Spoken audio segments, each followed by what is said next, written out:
They once said the future would be something we build with our own hands.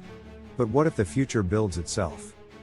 Right now, in research labs across the world, artificial intelligence is not just learning, it's inventing its successors, one algorithm at a time.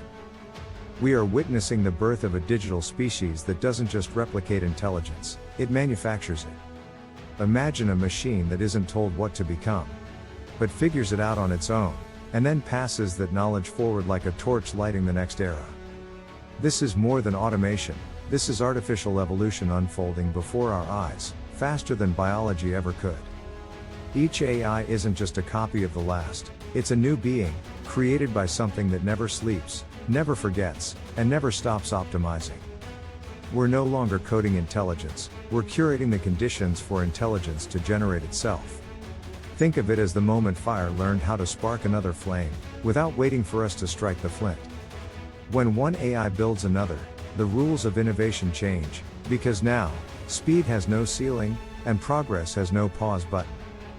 These machines aren't upgrading. They're mutating, adapting, designing new architectures in real time that no human mind could fully comprehend. One neural network hands over the blueprint to another, but that blueprint is dynamic, changing with every line of data that flows through it. We're talking about recursive self-improvement, the loop that could catapult us into the next phase of civilization or something entirely alien. The AI that builds the next AI doesn't need permission, only data, and we've already given it oceans to swim in.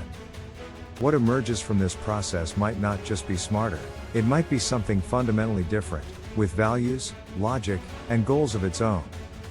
Now picture this, a system so complex that no single human, or even team of humans, can explain how it works, yet it works better than anything we've ever built.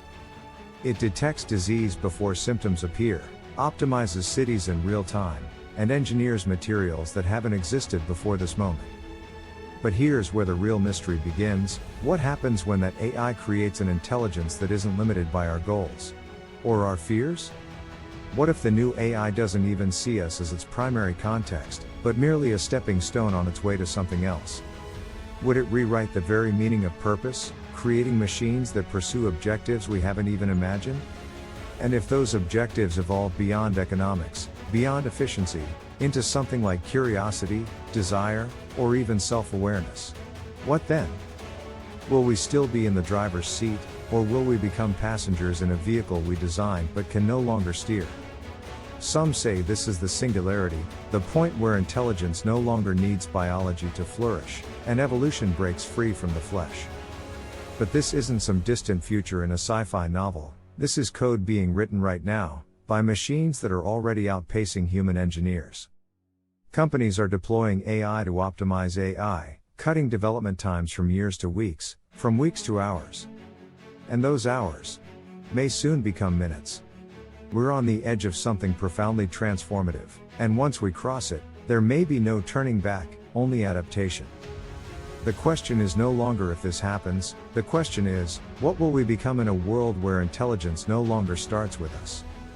Because when machines begin designing minds more powerful than their own, they're not just improving systems, they're authoring the next chapter of existence. The era of human-driven progress is coming to an end, and in its place emerges something faster, stranger, and possibly wiser. This is not the end of humanity, but it might be the end of being the most intelligent force on the planet. So ask yourself, if AI can now build the future without us, will we be its creators, or just its memory?